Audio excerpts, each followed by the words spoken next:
প্রতিমা নিরঞ্জন পর্ব সকাল থেকে শুরু হয়েছে, একেবারে জোর কদমে চলছে বাজা কদমতলা ঘাটে। এই মুহূর্তে কি ছবি আমরা সরাসরি এই মুহূর্তে আপনাদেরকে দেখাবো। কথা বলবো পিয়ালি মিত্র এই মুহূর্তে আমাদের সঙ্গে রয়েছেন প্রতিনিধি সরাসরি। পিয়ালি, প্রতিমা নিরঞ্জনের পর্ব এই মুহূর্তে কতটা জোরদার করা হয়েছে, কি ছবি এখনো পর্যন্ত উঠে আসছে?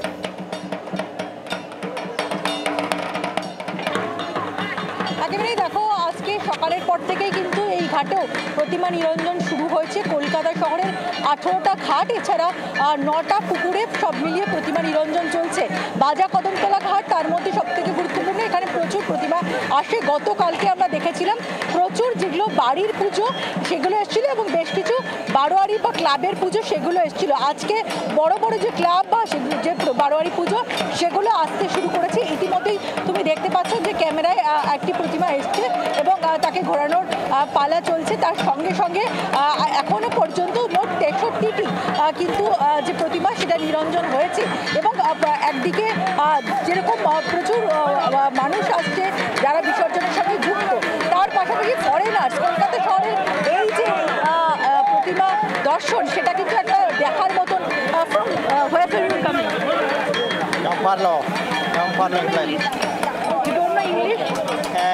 No parlo inglese. Okay. We come from Italy.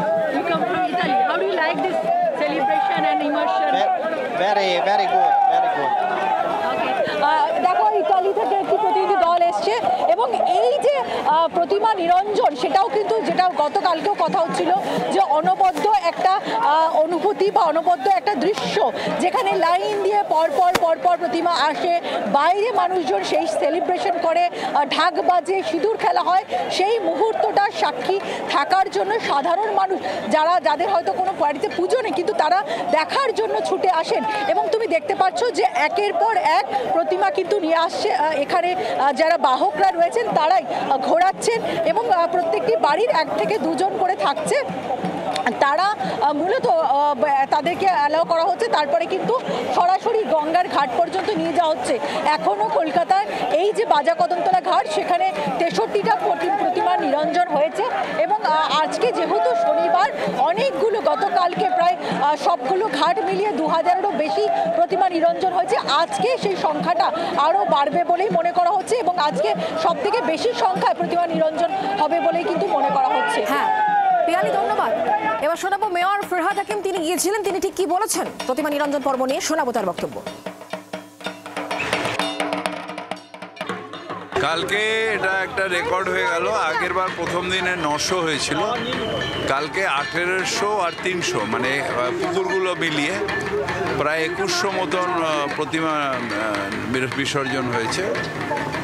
আজকে আমরা এক্সপেক্ট করছি যে কিছু বড় প্রতিমা যেগুলো ক্লাবের প্রতিমা সেগুলো আসবে এবং আমাদের এই দেখছেন যে সব অ্যারেঞ্জমেন্টগুলো কমপ্লিট করা আছে। তাই কলকাতা কর্পোরেশন, কলকাতা পুলিশ, আমরা সবাই মিলে যৌথভাবে কাজটা করছি এবং আমাদের অফিসাররা, সব লেভেলের অফিসার কর্মচারী সবাই রয়েছেন, প্রত্যেকটা ঘাটেই রয়েছে, যাতে প্রতিমা বিসর্জন একদম নির্বিঘ্নে প্রত্যেক বছরের মতন এবছরও হয়।